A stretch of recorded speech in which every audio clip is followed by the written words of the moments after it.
건강 정보를 한 방에 알아보는 시간 한방이답니다. 조진혁입니다. 안녕하세요. 빅날입니다.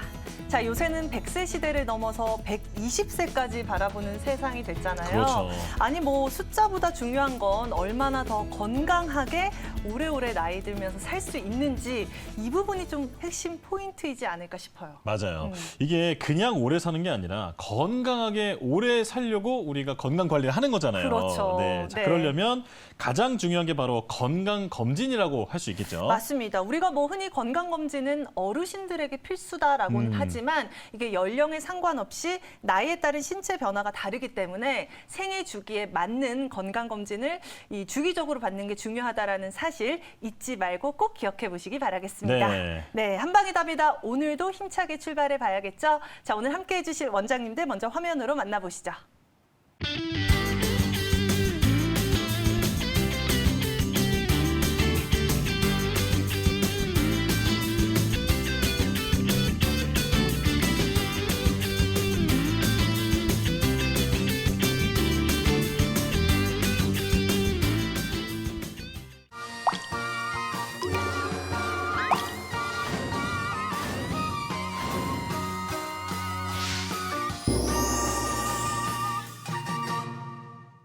자, 오늘 시간 함께해 주실 원장님들 인사부터 나눠보겠습니다. 안녕하세요. 안녕하세요.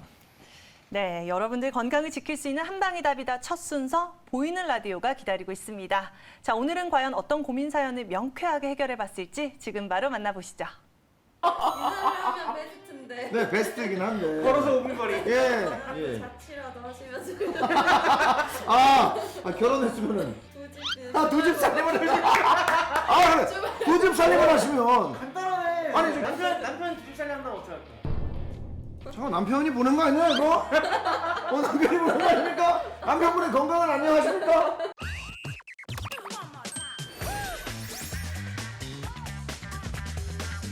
안녕하세요. 보이는 라디오 건강 한의사. 저는 송중근이고요. 오늘 함께해 주실 우리 한의사 원장님 모셨습니다. 안녕하세요. 네, 저는 한의사 권고은입니다. 원장님 어떻게 지내십니까 요즘에? 그 한의원 어떻게 잘 돌아가요? 그 아니면 그 한의원 제 한의원 네. 한의원 잘 돌아가요? 별탈 없이 돌아가요. 잘 없이 돌아가요? 네. 집안에 뭐 별거 없으시고요? 네. 네네네. 물어보는 게 아까 문제 있었던 한의원 얘기하는 거. 이제 이제 이제 괜찮아요. 괜찮아요?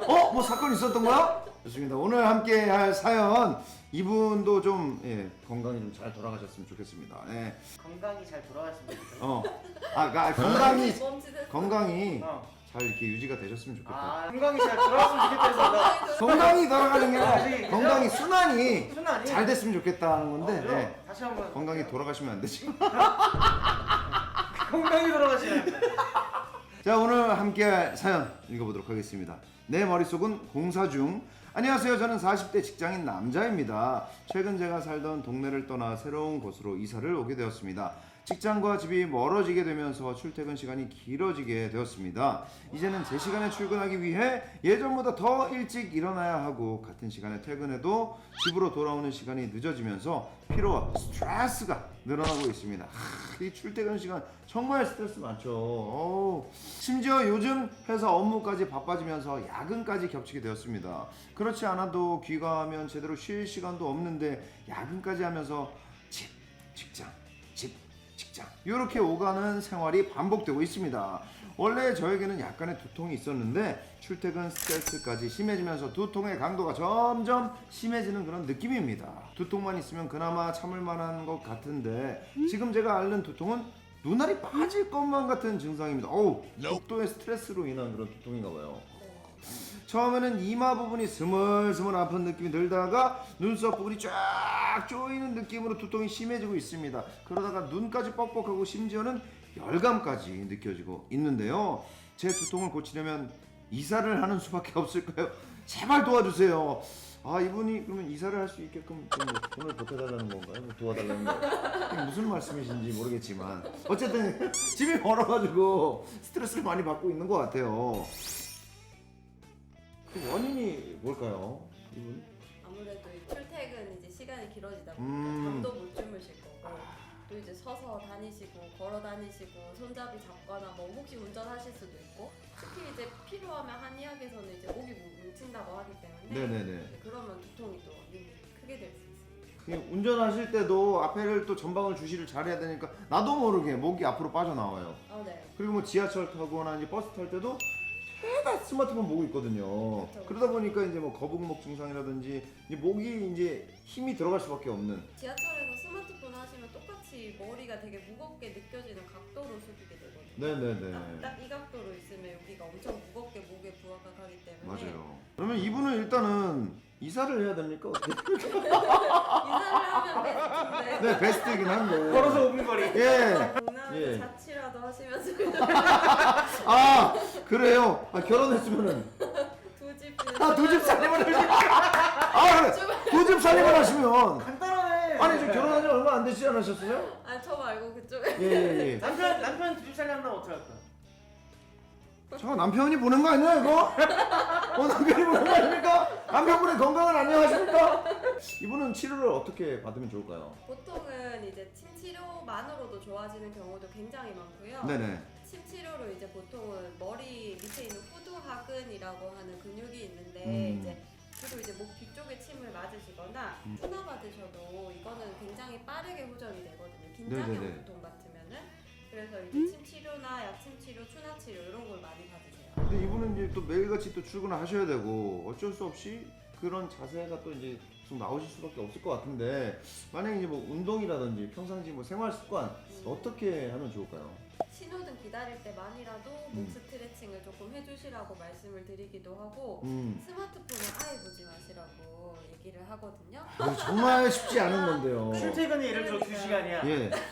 근데 아무것도 못하고 가만히 서 있으래. 그러면 뭘 하는 게 좋을까요? 뭐 해야 돼, 그럼? 명상을 해야 되나 듣기 이렇게? 듣기 이어폰이요. 아 듣기. 네, 이렇게 보는 게 이렇게 고개를 딱 이 각도로 있으면 그래. 정말 무게가 많이 실리거든요. 제가 그래가지고 이어폰 꽂고 지하철 타면서 창밖을 보면서 4호선을 타고 네. 딱 가봤거든요.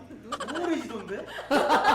노래를 잘 노래를 밝은 거를 좀 들어야죠. 밝은 거 들었더니 노원 역을 보고 있는데 놀고 싶던데? 아 진짜로? 집에 가야 되는데 자신이 너무 노래지던데?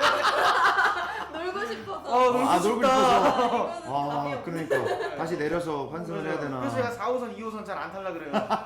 바퀴 보여서 스마트폰을 사용하시되 시청각보다는 이제 듣는 거 위주로 좀 사용을 하시는 게 좋겠다. 네. 팟캐스트 같은 건 뭐 들으시면 되니까요. 네, 뭐 오디오북 이런 거. 네. 추나 같은 것도 근데 좀 받다 보면은 받을 땐 시원한데 또 돌아와서 생활하다 보면 다시 또 악화되는 경우가 많거든요. 그게 이제 72시간 법칙이라고 하는데 뼈를 제자리로 갖다 놔도 연부 조직이라고 하는데 이제 인대나 근육은 아직은 이제 원래 관성대로 단축돼 있거나 조금 이제 불안정성이 있거나 하기 때문에 한번 추나를 해놔도 다시 돌아가긴 해요. 일시적으로. 근데 용수철 누르는 것도 이렇게 누르고 있다 바로 떼면은 다시 튀어오르잖아요. 그렇죠. 근데 계속 누르고 있다가 떼면 어느 정도 그걸 유지를 하는 것처럼 이제 2, 3일 정도 간격으로 반복해서 올바른 방향으로 뼈를 맞춰주면 꽤나 많이 개선돼서 꽤나 오래 유지가 돼요. 그래서 아마 몇 번 받고 안 받으셨을 거예요. 맞아요. 예. 딱 아플 때만 잠깐 바짝 받고 네. 그 이후로는 또 관리를 안 하다 보니까 어쨌든 지속적인 관리가 이분께는 답이겠네요. 그리고 출퇴근하실 때 멀지만 오디오북 이용하시고요. 예. 뭐 그럴 때는 뭐 이제 건강 한의사를 이렇게 틀어놓고 보지 마시고 오디오를 이렇게 들으시면서 오늘 요 편 요렇게 내 목이 이래서 불편했구나 이렇게 한번 좀 보시면 되지 않을까 생각이 듭니다. 이분 건강해지셨으면 좋겠습니다. 목이 안 좋은 분들이 너무 많아서 많은 분들께 도움이 되는 그런 편이 아니었나 생각이 듭니다. 오늘은 여기서 인사드리도록 하겠습니다. 보이는 라디오 건강 한의사.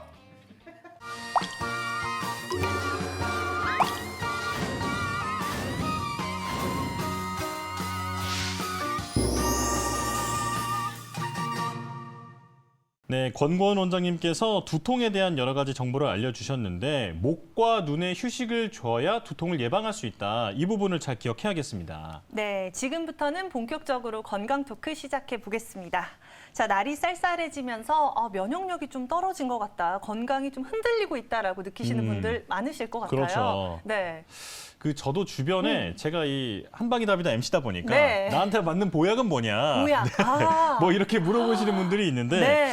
제가 충분히 잘 알지만 뭐 그래도 오늘 원장님들께 네, 한번 맞아요. 여쭤보면서 정확한 정보 드리도록 하겠습니다. 네. 자, 보약에 대한 정보. 일단은 가을은 보약의 계절이다라고 그렇죠. 얘기를 많이 하는데 네. 이게 왜 가을에 보약을 권하는 건지부터 알아보도록 하겠습니다. 네. 자, 강하진 원장님이 알려주시죠. 네, 사실 가을에만 보약을 먹어야 되는 것은 아닌데요. 사계절 중에 딱 하나 계절을 골라보라면 가을을 추천을 드리고 싶습니다. 네. 가을은 더운 여름에서 차가운 겨울로 넘어가는 과도기 같은 시기인데요. 환절기라고도 이야기를 드리죠. 그래서 네. 공기가 건조해지고 일교차가 굉장히 커지기 때문에 호흡기 질환이 많이 올 수 있고요. 비염이라든지 감기 같은 질병까지 잔병 치레가 잦아지는 시기이기 때문에 이때 보약을 드시면 더욱 좋습니다. 그리고 한의학적으로는 이제 사계절을 생장수장이라고 해가지고 나뉘어서 이야기를 드리고 있는데 네. 봄 같은 경우에는 생명체가 움트는 시기, 그리고 여름은 생장을 하는 시기, 그리고 가을은 거두어들이는 시기, 겨울은 그 거두어들인 것을 감추는 시기라고 이야기를 드립니다. 네. 그런데 이때 가을이 기운이 수렴해서 거두어들이는 시기라고 이야기를 드렸잖아요. 그래서 우리 몸도 약간 거두어들여서 수렴하는 기운이 강하기 때문에 보약을 드시면 조금 더 효과를 볼 수 있습니다. 네. 아, 저는 그 원장님 설명을 듣지 않아도 네. 사실 이 쌀쌀한 공기가 느껴지자마자 맞아요. 아, 뭔가 기운이 빠지고 기운이 참 빠지고 힘들더라고요. 이럴 때 또 보약 한 첩 좀 먹으면 건강에 그러니까요. 도움이 되지 않을까라고 생각하실 것 같은데 그렇다면 이런 보약을 누가 복용했을 때 가장 그 진가를 발휘할 수 있을지 궁금하거든요. 김남식 원장님 어떤 경우일까요? 일단 내가 먹으면 좋습니다. 예, 보약이나 한약이라는 것이 이제 건강을 증진시켜주는 개념이지 않습니까? 네. 그러니까 특별한 증상이 없더라도 내가 타고난 체질과 소인이 있어요. 그런 부분들을 잘 찾아가지고 부족한 부분을 채워줄 수 있기 때문에 언제든지 누구나 드셔도 상관없이 다 좋습니다. 특히나 좋은 경우는 사실 변화가 있는 시기죠. 변화가 있는 시기. 예를 들면 이제 성장하고 있는 그런 이제 아이들 네. 같은 경우에 성장의 속도가 갑자기 둔화된다든지 할 때는 이제 성장 치료용 보약을 먹으면 좋고요. 남성분들에 있어서는 약 60세 정도가 되면 양기가 확 꺾여가는 증상들이 나타나요. 네. 뭐 기운도 변화하고, 그러니까 본인의 기도 좀 꺾이고 다리가 가늘어지고 그리고 다리가 차가워진다든지 이러한 변화, 그리고 성기능 감퇴가 있다든지 이러할 때 양기를 보충해주는 한약 처방이 필요할 수 있고요. 여성분들 같은 경우는 이제 50대 전후로 이제 갱년기가 있지 않습니까? 갱년기 같은 때 호르몬의 변화가 급격하게 나타남으로써 나타나는 여러 가지 증상들이 있는데 그때 잘 다스리지 못하면 나중에 평생 고생을 할 수가 있어요. 그래서 이러한 것들을 다스려주는 보약. 비슷한 경우가 산후가 있겠죠. 출산. 예. 출산을 했을 때 또 여러 가지 변화들이 급격하게 나타날 때 보약을 복용하시면 좋죠. 그래서 이런 여러 가지 변화들이 있을 때는 꼭 한약을 옆에서 같이 곁에 두고 드셔주시면 좋다라는 걸 기억해 주시면 좋겠습니다. 네. 네. 우리가 언제 보약을 먹어야 할까 이렇게 좀 고민하는 경우가 있는데 네. 성장기, 갱년기, 또 출산 전후처럼 네. 몸에 변화가 있을 변화가. 때 그럴 때는 꼭 챙겨 먹는 게 좋다. 네. 자, 이렇게 정리할 수 있을 것 같고요. 자, 그리고 우리가 알만한 대표적인 보약 몇 가지랑 그 보약이 보약. 도대체 어떤 성분을 가지고 있는 건지 네. 이런 부분들을 좀 알아보겠습니다. 자, 배형욱 원장님이 알려주시죠. 네. 뭐 유명한 보약들 많이 있는데요. 특히 뭐 경옥고나 공진단 같은 거 많이 알고 계시지만 오늘은 탕약으로 드실 수 있는 약 중에서 십전대보탕이랑 쌍화탕이 보통 가장 또 대표적인 보약입니다. 많이 네. 들어봤어요. 네, 많이 들어보셨을 거예요. 네. 네, 그래서 십전대보탕 같은 경우는 10가지의 약재가 들어가면서 기운과 혈 모두를 보충할 수 있는 완전한 처방이다라는 그런 뜻을 가지고 있고요. 십전대보탕에는 이제 기운을 보충해주는 사군자탕이라고 해서 인삼, 백출, 복령, 감초가 들어가는 그런 부분들이 들어가 있고요. 그리고 또 혈이라고 하는 피를 보충해 줄 수 있는 처방인 사물탕, 그래서 숙지황, 당기, 청궁, 백자각이 들어가 있습니다. 예. 그리고 그 외에도 또 기운을 더 더해줄 수 있는 환기와 그리고 몸을 따뜻하게 해주면서 혈액 순환을 시켜줄 수 있는 육계, 이렇게 해서 10가지 약재가 들어가 있고요. 기운과 혈을 뭐 두루 다 보충을 하기 때문에 그 이유 없이 계속 피곤한 그런 만성 피로라거나 무기력증, 그 다음에 뭐 기운이 떨어지는 기력 저하, 그리고 피가 부족한 빈혈 증상이라거나 아니면 뭐 굉장히 이제 오랫동안 계속 불편한 증상들이 이유 없이 있을 때도 드셔도 좋고요. 그리고 아이들 같은 경우 네. 이제 보통 소건중당이라는 그런 처방과 함께 십전대보탕을 보통 가장 많이 사용하는 처방 중에 하나입니다. 네. 그리고 다른 처방은 쌍화탕이라는 처방인데요. 네. 이 쌍화탕 같은 경우는 뭐 감기약으로도 드시기도 하시고 차로도 음료로도 많이 드시기 때문에 굉장히 익숙한 그런 처방인데요. 맞아요. 쌍화탕 같은 경우는 기, 혈과 음양을 모두 두루 조화롭게 만들어준다 그런 뜻을 가지고 있습니다. 그래서 쌍화탕 같은 경우 이제 처방은 백작약, 숙지황, 황기, 당귀, 청궁, 그다음에 계피, 감초, 그다음 생강, 대추 이런 것들이 이제 들어가게 되는데요. 이런 처방들이 마찬가지 또 기운과 혈을 다 보충을 해주면서 원기를 회복할 수 있는 그런 효능이 있습니다. 네. 그래서 만성적으로 좀 필요한 경우라거나 아니면 이제 많은 노동을 한 그 후에 이제 필요한 경우 그 다음에 보통 이제 이런 경우에 또 감기가 왔을 때 그때도 네. 많이 드시기도 하시고 이때 백작약이나 감초 같은 처방은 근육을 돋아주는 것도 있지만 근육을 네. 풀어주는 효능도 있기 때문에 감기 쪽의 치료에도 좋고요. 그리고 큰 병을 앓고 나서 몸을 회복하려고 할 그런 시기에서도 쌍화탕을 드셔주시면 매우 좋습니다. 네. 이 이름이 익숙한 만큼 네. 십전대보탕과 쌍화탕 정말 두루두루 복역할 수 있는 맞아요. 그런 한약이다. 네. 네, 볼 수 있었습니다. 그런데 지금 원장님께서 말씀해 주시면서 여러 가지 약재를 언급해 주셨잖아요. 그렇죠. 원장님 간혹 이런 약재를 우리 시청자 여러분들께서 임의로 사서 직접 댁에서 달여서 드시면 어떨까라는 생각에 한의원에 내어나지 않고 드시는 분들도 계실 것 같거든요. 이런 경우는 어떤가요? 이런 경우에는 사실 크게 보면 두 가지 문제점이 좀 발생하는데요. 네. 하나는 적절하지 않은 약을 처방을 해서 자기가 먹는 그런 경우가 생기고 다른 하나는 또 안정성에 문제가 생깁니다. 그래서 한약이 뭐 시중에 보면 좋은 약들 굉장히 많아요. 제가 처방을 알려드린 약들도 굉장히 좋은 약들이 많지만 네. 그게 모든 사람에게 다 좋은 건 아니거든요. 그래서 본인한테 맞는 약은 약이 되지만 또 맞지 않는 약은 또 독이 될 수도 있습니다. 그래서 뭐 예를 들자면 내가 음적인 부분이 굉장히 부족한데 계속 양기를 채우는 그런 약이 좋다고 해서 계속 드시다 보면 또 양기가 과잉이 되면서 그걸로 문제가 생기기도 하고요. 뭐 흔히 알고 계시듯이 홍삼이나 인삼 같은 거를 열이 많으신 분이 계속 드시게 되면 그 열이 차이면서 그걸로 인해 생기는 심장 쪽이랑 또 불편한 증상들, 부작용들이 생길 수 있고요. 네. 또 요새 최근에 많이 드시는 것 중에 환자분들이 질문도 하시는데 흑염소 같은 경우 네. 그래서 흑염소 같은 경우는 굉장히 따뜻한 그런 고기인데요. 그래서 몸이 차갑거나 그리고 영양분 이렇게 섭취가 부족한 사람들 그런 분들은 드셨을 때 도움이 되는데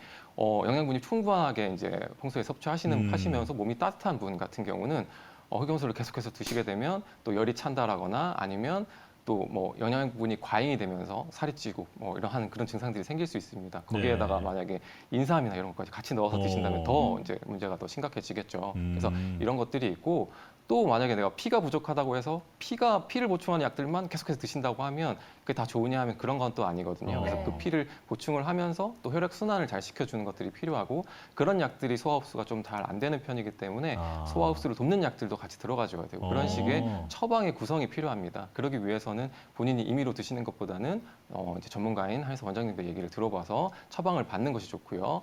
또 안정성의 문제는 보통 이제 중금속이냐 뭐 농약 같은 걱정 많이 하시잖아요. 네. 근데 실제로 한약재는 의료용 한약재와 식품용 한약재가 따로 나누어져 있습니다. 네. 그래서 일반 시중에서 뭐 시장에서 구입한다거나 인터넷에서 구입할 수 있는 그런 약재들은 보통 식품용 약재로서 보통 특별한 검사나 이런 것들을 잘 거치지 않은 그런 것들도 많기 때문에 그런 부분에서 좀 위험성이 있고요. 한의원에서 처방하는 그런 약재들은 GMP 인증 제도가 이제 의무적으로 시행이 되어 있기 때문에 네. 정부나 식약처에서 안정성 인증하는 그런 GMP 인증받은 그런 제약회사에서 이제 수입하거나 제조하거나 한 그런 이제 약재들만 사용을 할 수 있게 됩니다. 그런 약재들은 뭐 관능 검사라거나 뭐 성분 검사 그리고 뭐 중금속 같은 이제 유해 물질 검사 같은 거를 다 거치기 때문에 안전한 한약재들이거든요. 그래서 요약을 하자면 좋다고 해서 남들이 좋다고 해서 무조건 뭐 생각 없이 그냥 이렇게 드시면 안 되고 아무 데서나 드시면 안 되고 꼭 전문가인 한의사의 처방과 상담을 받으시고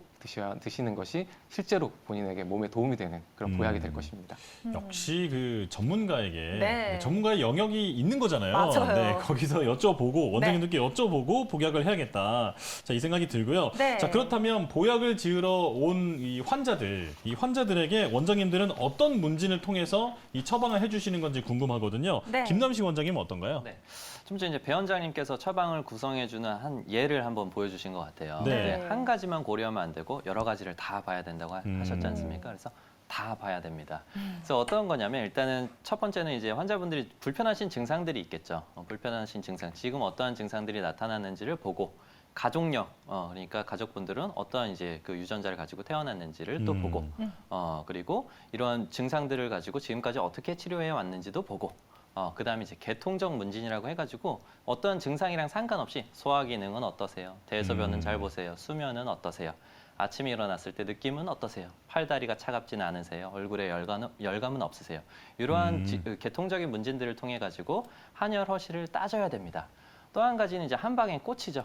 체질하고 맥진, 설진 요 세 가지를 봅니다. 네. 체질을 보기 위해서 이제 환자분들의 성격도 물어보기도 하고, 체형이 어떻게 생겼는지 모양을 보기도 하고, 피부의 양상을 보기도 하고, 그리고 맥을 봄으로써 지금의 이 사람이 얼마나 좀 기운이 충만한지 아니면 긴장이 돼 있는지 스트레스를 많이 받았는지 판단을 하게 됩니다.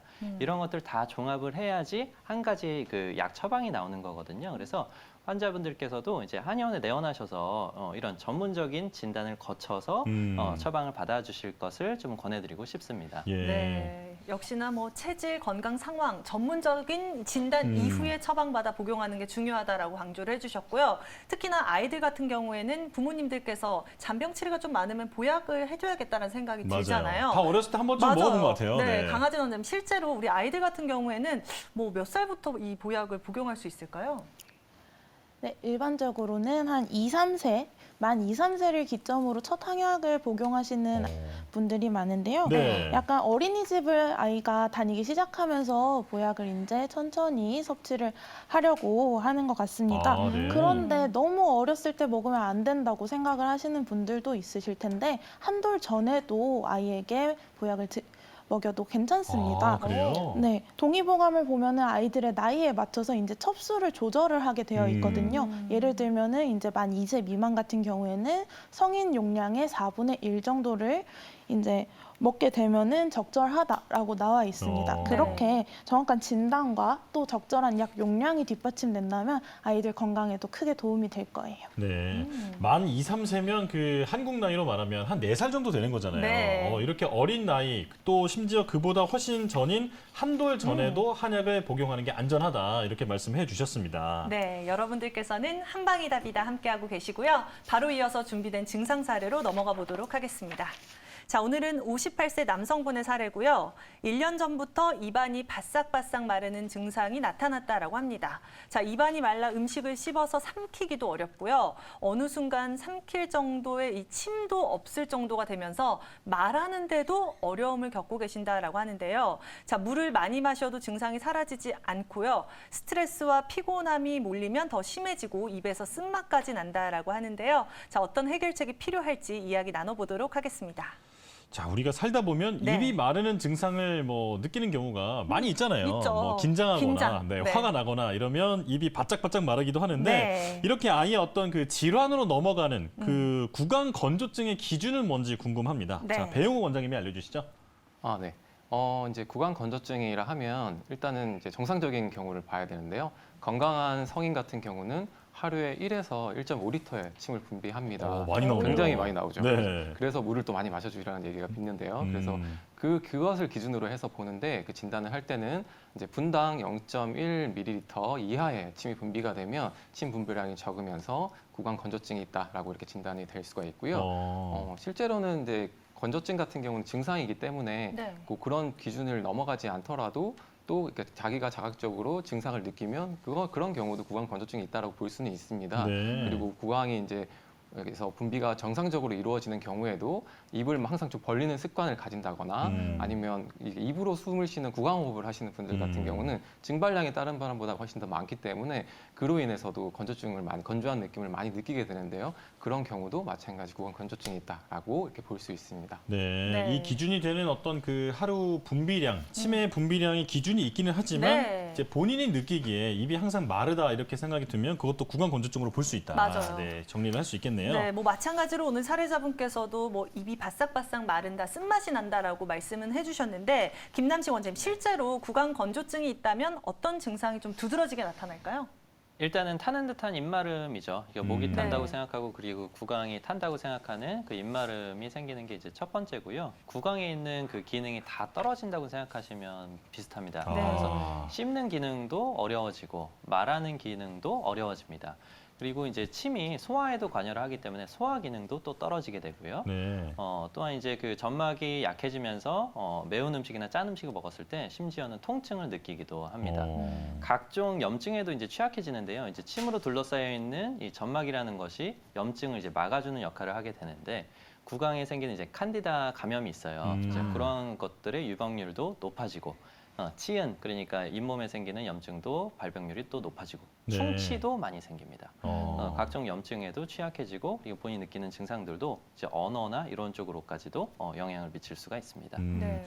원장님 근데 그 네. 혀가 보면 뭐 네. 정상을 뭐 정상설이라고도 부르고 네. 뭐 건조했을 때는 건조설이라고도 부르던데 네네. 이 부분도 좀 설명해 주시죠. 저희는 이제 한방에서는 이제 설치는 굉장히 중요하게 생각을 합니다. 네. 이제 침이 많이 마르고 입이 마르게 되면 혀가 많이 건조해지거든요. 그래서 사진에서 보시다시피 이제 정상적인 혀는 이제 분홍빛을 띠고 약간의 하얀 태가 약간 그 겹쳐져 있어야 정상인데 옆에 보시면 노란빛이고 굉장히 이렇게 지도 모양으로 이렇게 갈라져 있는 걸 볼 네. 수가 있잖아요. 저거 이제 한방적인 용어에서는 지도설이라고 하는데 구강 건조증에서 나타나는 전형적인 모양입니다. 이러한 것들은 이제 저희 이제 혀를 보고 그 음어로 진단을 주로 많이 하거든요. 예. 그러니까 진액이 부족하다고 판단해서 여기에 맞는 처방을 사용하게 되어 있습니다. 네. 원장님 오. 보통 그 네. 본인 사진 많이 가지고 오시잖아요. 네네네. 뭐 혀 사진은 그 원장님 사진 아니죠? 네. 비밀로 하겠습니다. 원장님 혀를 눈치가 좀 먹는 되긴 하네요. 건강한 걸로. 원장님께서 빠르게 만들어서 또 찍고. 네, 뭐 상세하게 구강 건조증 증상에 대해서 설명을 해주셨는데 저는 뭐 설명을 듣다 보니까 조금 헷갈리는 게 우리가 목이 마르고 막 물이 땡긴다, 갈증을 느낄 때가 아, 있잖아요. 입이 탄다. 네. 이게 지금 구강 건조증이랑 얼핏 봤을 때는 좀 비슷해 보이는 증상인 것 같긴 한데 자, 강하진 원장님, 구강 건조증과 갈증 어떤 차이가 있을까요? 네, 일단 가장 큰 차이점을 먼저 말씀드리면 물을 마시면 증상이 완화가 되는지 아닌지 여부라고 볼 수 있을 건데요. 네. 구강 건조증 같은 경우는 입안의 진액 자체가 마르는 것으로 음허 또는 혈허 증상 때문에 허혈이 생기는 경우가 있어요. 그래가지고 구건 증상이라고 이야기를 하는데 이렇게 입 자체가 마르는 거예요. 그래서 갈증이 나지는 않고 그래서 물을 또 많이 찾지는 않으세요. 그런데 입이 계속 바싹바싹 마르는 증상을 구강 건조증이라고 합니다. 네. 그에 반해서 갈증 같은 경우는 물을 마시면 증상이 완화가 되는 거예요. 실제로 열이 있다고 보시면 되고요. 실열, 그러니까 실제로 열이 있는지 그리고 또 변비가 있을 가능성도 있으세요. 이런 경우에는 한의학적으로는 구갈이라고 이야기를 드리는데 네. 이런 경우는 물을 마시면 증상이 확 완화가 되는 차이점이 있습니다. 네. 자, 이게 구강 네. 건조증은 물을 아무리 많이 마셔도 입이 계속 마르다. 마르다. 네, 이렇게 구분을 할 수 있겠네요. 네. 자, 그렇다면 구강 건조증의 원인 이제 알아볼 텐데요. 김남식 원장님이 정리해 주시죠. 네, 원인은 아까 배 원장님이 잠깐 소개를 해주셨는데 네. 이제 분비가 잘 되지 않거나 아니면 입을 너무 벌리고 있어서 마르거나 그러니까 증발이 빨리 되거나 둘 중에 하나입니다. 대부분은 사실은 좀 그 침샘 기능의 퇴화예요. 침샘 아, 기능이 네. 떨어져가지고 원인 불명으로 생기는 경우가 많은데 여러 가지 다른 질환에 의해서도 생길 수가 있습니다.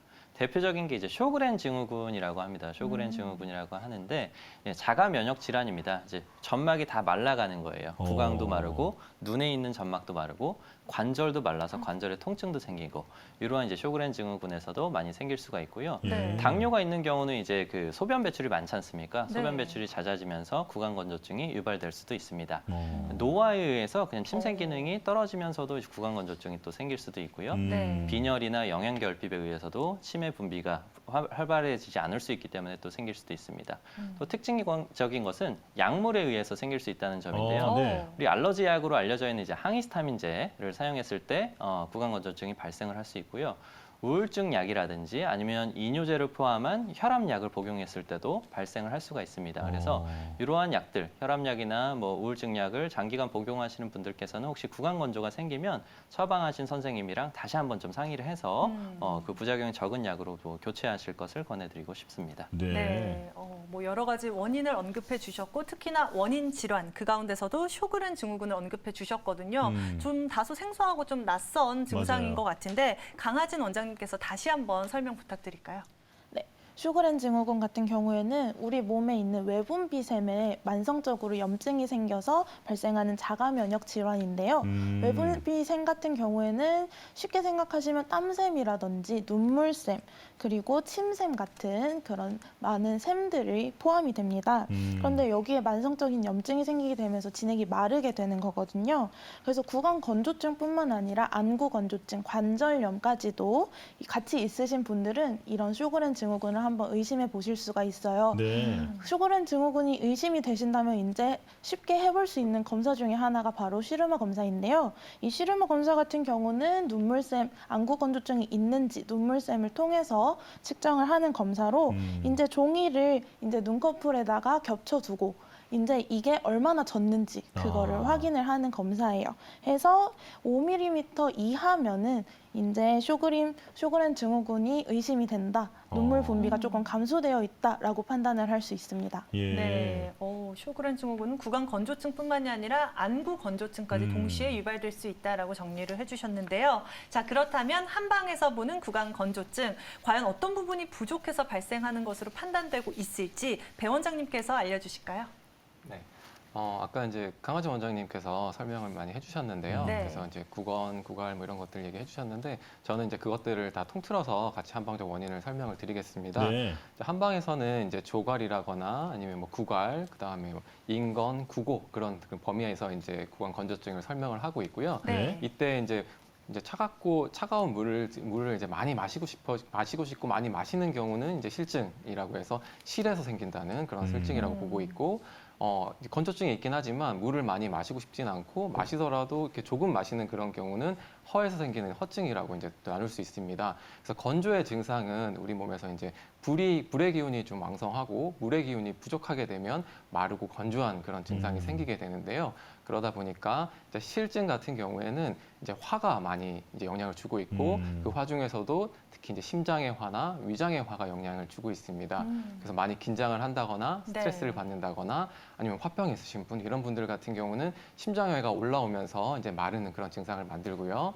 그리고 이제 위장 같은 경우는 뭐 이제 뜨겁고 이제 맵고 자극적이고 기름지고 이런 음식들을 많이 드시는 분들 같은 경우 위장에서 이제 열이나 화가 발생하면서 올라오면서 마르고 건조한 그런 증상을 만들게 됩니다.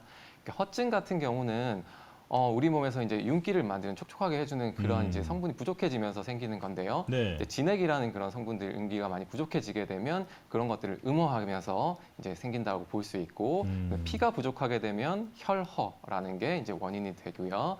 그리고 이제 이 입 같은 경우는 비장에서 이제 소화기 비장에서 이제 주관을 하는데 거기에서 촉촉한 그런 기운들이나 이런 것들을 다 주관을 하기 때문에 비장의 기운이 허한 비허인 경우에도 발생을 하게 되고 또 우리의 그 심장에서 아까 불을 얘기 드렸는데 그 불을 제어할 수 있는 것은 우리 몸의 물인데 그 네. 물을 이제 물의 근본이 되는 곳은 신장이거든요. 그래서 신장의 기운이 허한 신어할 때도 구강 건조증이 발생하게 됩니다. 예. 이 한방에서 보는 구강 건조증 크게 실증과 허증으로 나눠서 네. 설명을 해 주셨어요. 자, 그렇다면 이제 한의학적으로 구강 건조증을 어떻게 치료할 수 있는지 이 부분 알아보겠습니다. 김남식 원장님이 알려주시죠. 네, 치료는 역시 침과 한약입니다. 침은 이제 혀 주변에 직접 침을 놓기도 합니다. 네. 혀 위에 놓는 데도 있고 요 혀 밑에 놓는 침을 놓기도 해가지고 침샘 주변을 놓기도 하고요. 그래서 침샘의 분비를 좀 원활히 해주는 침 치료를 사용을 하고요. 이제 한약 치료를 쓸 때는 이제 생진지갈이라는 개념이 있는데 네. 생진, 그러니까 진액을 풍부하게 하고 지갈, 갈증을 느끼는 요 건조감을 해결해준다라고 하는 약재들이 있습니다. 그런 약재들을 모아서 사용을 하게 되는데 대표적인 것이 바로 맹문동탕입니다. 맹문동이라는 약재는 생진지갈의 아주 성약으로 이제 볼 수가 있는데요. 그 맹문동탕을 사용한 이제 연구들이 있습니다. 이거는 일본에 계신 의사 선생님께서 쓰신 그 논문인데 네. 이비인후과적인 영역에서 구강 건조증이 있는 환자한테 맹문동탕을 권하고 싶다. 네. 그러한 이유는 맹문동탕 연구를 해봤더니 아까 언급하신 쇼그렌 증후군에서 생기는 구강 건조증을 개선시킨다. 그리고 맹문동탕 먹었을 때 효과가 빠르다. 속효성으로, 그러니까 오랫동안 지속이 될 뿐만 아니고 처음에 먹었을 때부터 구강 건조증이 개선될 수 있다.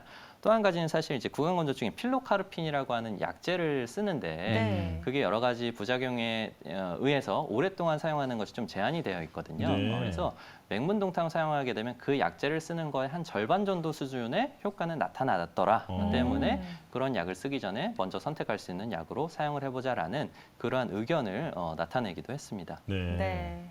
맹문동탕이 구강건조증에 도움이 된다. 이 부분도 설명을 들어봤고요. 네. 자, 그렇다면 사실 이 구강건조증을 앓고 있는 분들이 워낙 많기 때문에 그렇죠. 집에서 조금이라도 좀 도움이 되는 방법을 알면 좀 평소에 할 수 있을 것 같거든요. 네. 자, 배용호 원장님, 이 가정에서 할 수 있는 어떤 도움이 되는 지압, 치료법 이런 거 있을까요? 네, 그러니까 좋은 혈자리들이 많이 있는데 네. 그 혈자리들을 자극을 해주는 게 가정에서 할 수 있는 그런 이제 도움이 되는 것들이고요. 네. 그 혈자리들을 이제 설명을 드리자면 이제 침샘을 자극해 줄 수 있는 그런 자리들을 하고 그다음에 얼굴로 순환을 원활하게 할 수 있는 그런 자리들을 먼저 설명을 드리겠습니다. 네. 네. 이제 제 사진을 준비할 수도 있겠지만 시청자분들을 위해서 또 네. 훌륭한 사진을 오. 준비했고요. 미남이시네요. 네. 그래서 지금 보면 이제 예풍과 염천, 승장 이런 혈자리들을 먼저 설명을 드리겠습니다. 예풍 같은 경우는 이제 귀에서 바로 내려오면 네. 오목하게 들어가는 곳을 얘기를 하고 있고요. 네. 네, 이 자리 같은 경우는 이제 유양돌기와 이제 턱뼈 사이에 들어간 곳을 얘기하고 있는데 이 자리 같은 경우는 이제 귀밑샘에 이제 자극을 줄 수 있습니다. 이제 자극을 줄 수 있고 또 네. 얼굴 쪽으로 전체적으로 다 이게 좋은 자리이기 때문에 뭐 안면신경 마비라거나 뭐 안면 3차 신경통역 이런 데 다 도움이 되는 자리니까 얼굴 쪽으로 증상이 있을 때 계속 이렇게 눌러주고 자극을 주면 굉장히 좋습니다. 네. 그리고 이제 승장 염천 같은 경우는 우리 몸에서 한 가운데로 흐르는 인맥이라는 그런 경락이 있는데요. 네. 이게 입 쪽으로 들어가는데 그것들을 자극해 줄 수 있는 자리고요. 승장 같은 경우는 이제 아랫입술에서 내려가서 쏙 들어가는 곳, 그 부분이고요. 여기를 자극해주면 아무래도 이제 혐의스템 쪽으로 또 자극이 더 전달이 될 수 있고요. 아. 또 염천 같은 경우는 고개를 조금 들면 네. 아래쪽에 후두윤기라고 해서 이제 이제 튀어나온 뼈가 만져지는데요. 거기에서 살짝 올라가면 또 살짝 그거보다 더 작은 뼈가 하나 만져집니다. 그것을 보통 설골이라고 하는데요. 네. 그 뼈 바로 위쪽이 이제 정확한 혈자리고요. 네. 이 자리 같은 경우는 이제 턱밑샘을 자극을 줄 수 있고 그리고 말하는 것과 관련이 있어서 특히나 이제 이제 구강 건조증이 있으신 분들은 언어적으로도 말하기 힘든 것도 있으시고 평소에 또 언어하고 관련돼서 불편한 증상이 있으신 분은 이 자리를 눌러주면 좋습니다. 네. 네, 그 다음으로는 아까 제가 위장과 심장의 열이 또 관련이 있다고 했는데요. 네. 위장 같은 경우는 발의 내정 이런 혈자리들을 자극해주면 좋긴 하지만 지압하기 쉬운 자리는 손에 있는 합곡이라는 자리입니다. 이 자리는 워낙 이제 유명해서 많이들 알고 계시는데요. 오. 그림에 보듯이 이제 두 번째 중소골이라고 하는 이 뼈의 절반 정도의 위치에 해당하고 있고요. 네. 이 자리를 자극해주게 되면 순환도 잘 되게 되고 위장도 좋아지게 되고 열을 내려주게 되면서 이제 도움이 됩니다. 그리고 다른 자리는 아까 심장에 열이 많이 있으신 분들 같은 경우는 네. 전중이라는 혈자리인데 양측 유두의 한 가운데를 얘기를 하고 있고요. 이 자리들을 이제 화병이 있으시거나 열이 많이 차 있는 분들을 만져보면 굉장히 아파요. 그래서 진단을 하기도 하고 그 자리들을 잘 지압해주고 마사지를 해주면 네. 그런 열들을 좀 풀어줄 수 있고 마음을 좀 더 편하게 해줄 수 있는 그런 자리여서 같이 도움이 됩니다. 네. 예풍과 승장, 염천 네. 이런 이제 머리에 있는 혈자리와 네. 그리고 협곡과 전중, 몸에 있는 혈자리를 알려주셨는데 이 전중 사진은 원장님께서 본인 사진을 가지고 오신 것 같아요. 확실할까요?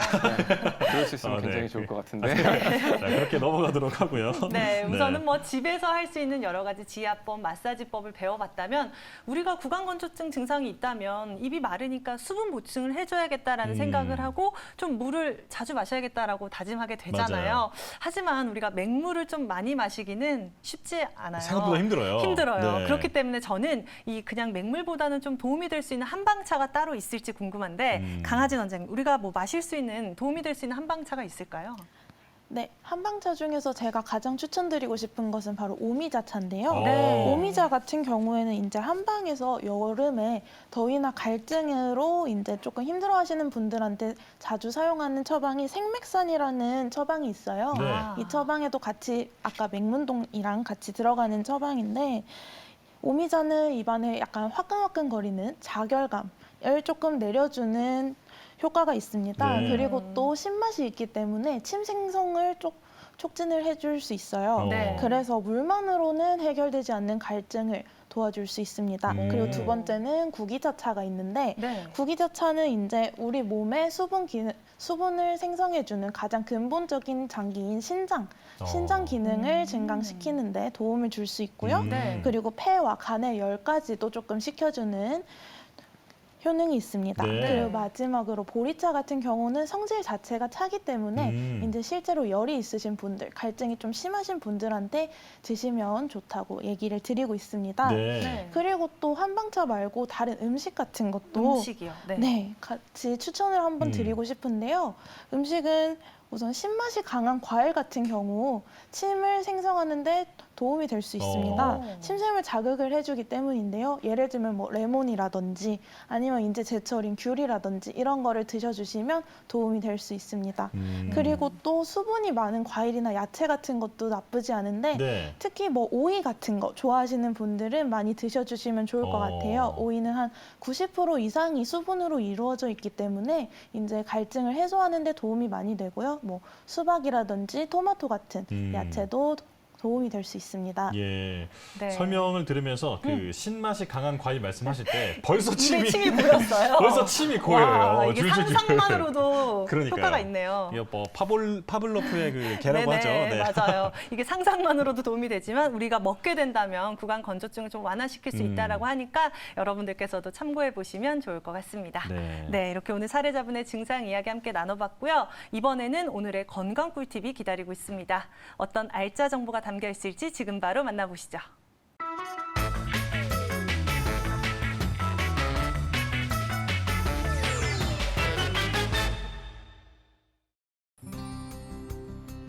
안녕하십니까. 한방이답이다의 김남식 원장입니다. 오늘은 파킨슨병이라는 주제를 가지고 왔습니다. 파킨슨병이라고 하면 이름은 다들 사실 들어보셨을 거예요. 그래서 이름은 익숙한데 막상 그 질환이 어떠한 질환이고 어떤 식으로 관리를 해야 되는지에 대해서는 모르고 계신 분들이 많습니다. 따라서 오늘 이 시간에는 파킨슨병이 어떠한 질병이고 어떤 식으로 관리를 해야 되는지에 대해서 함께 알아보도록 하겠습니다. 파킨슨병은 생각보다 흔한 질환입니다. 치매에 이어서 두 번째로 흔한 만성 퇴행성 신경성 질환이고요.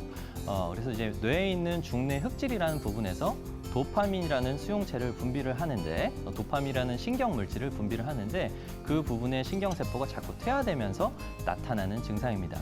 그래서 인구에 있어서는 1000명 중에 1명에서 2명 정도는 가지고 계시거든요.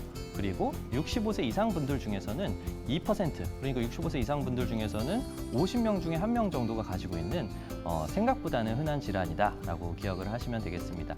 도파민이라는 물질은 모든 신경에 다 작용을 해가지고 신경이 작동하는데 윤활유 역할을 해주는데요. 그것들이 부족해지게 되면 여러 가지 신경계통에서 나타나는 특징적인 증상들이 생기게 됩니다.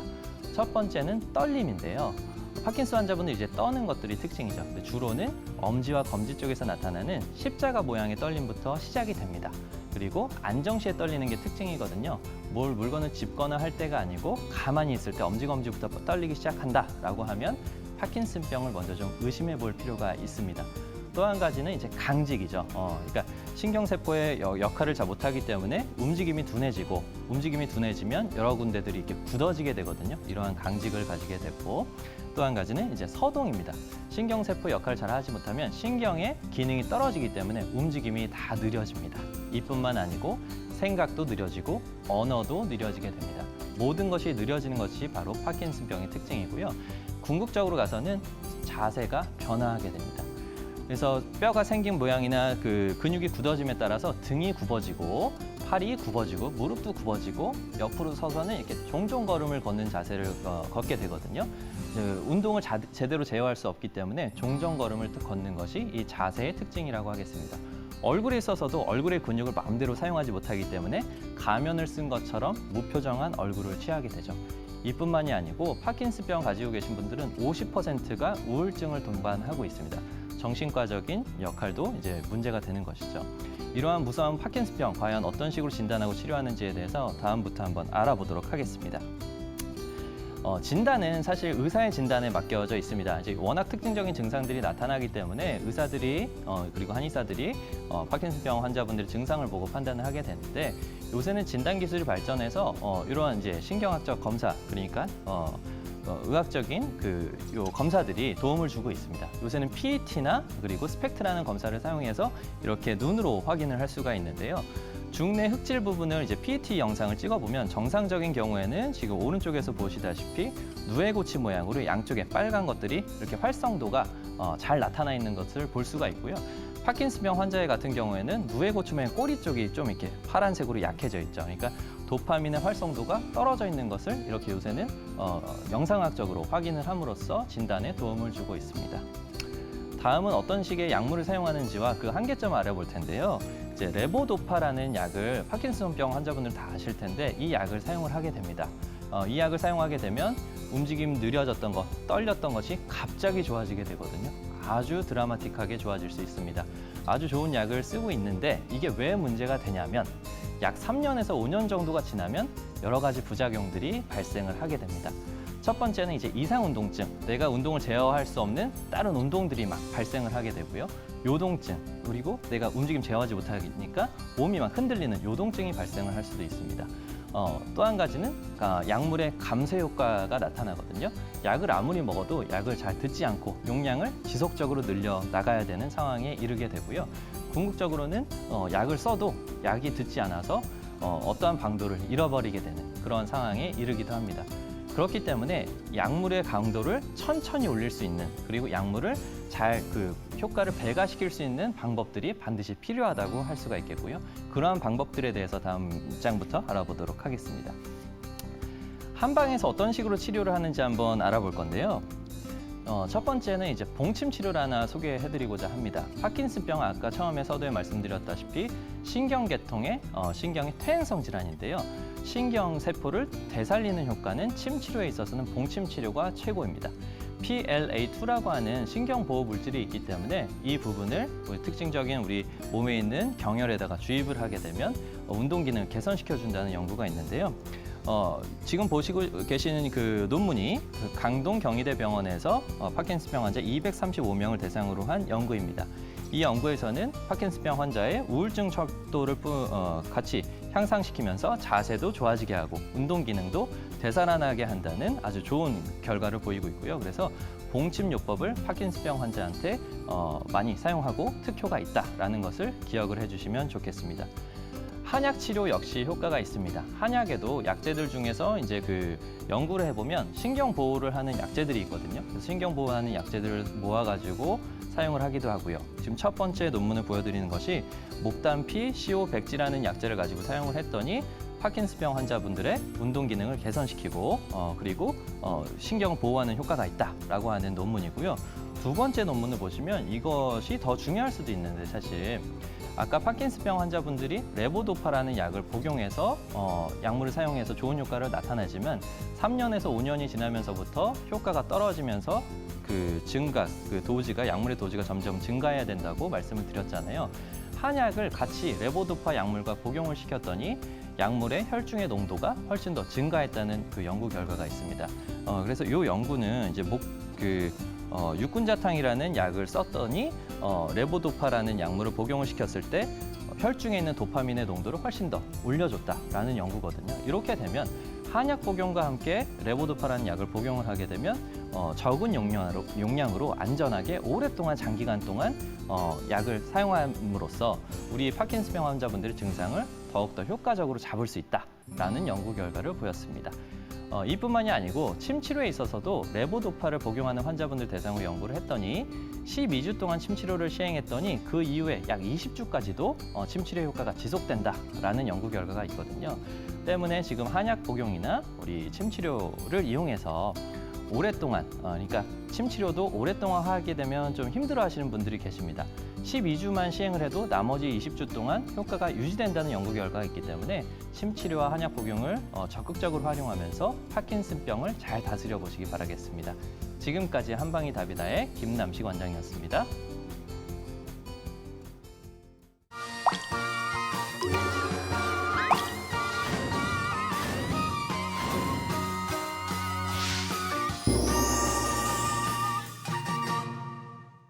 네, 김남식 원장님께서 그 파킨슨병에 대한 여러 가지 꿀팁을 알려주셨는데 네. 우리가 파킨슨병 하면 굉장히 큰 병이기 때문에 보통 이 양약만 먹는 네, 경우가 있는데 방금 맞아요. 설명해 주신 것처럼 네. 이런 봉침을 비롯한 한방 치료를 병행했을 때 훨씬 효과가 좋더라. 자, 이 부분을 잘 기억을 해야겠습니다. 네, 이렇게 오늘도 다양한 건강 이야기 함께 나눠봤는데요. 이 날씨가 쌀쌀해질수록 여러분들 건강 관리 다시 한번 유념하시면서 저희 한방이 답이다 함께 하시면서 알짜 정보 챙겨 가시길 바라겠습니다. 같습니다.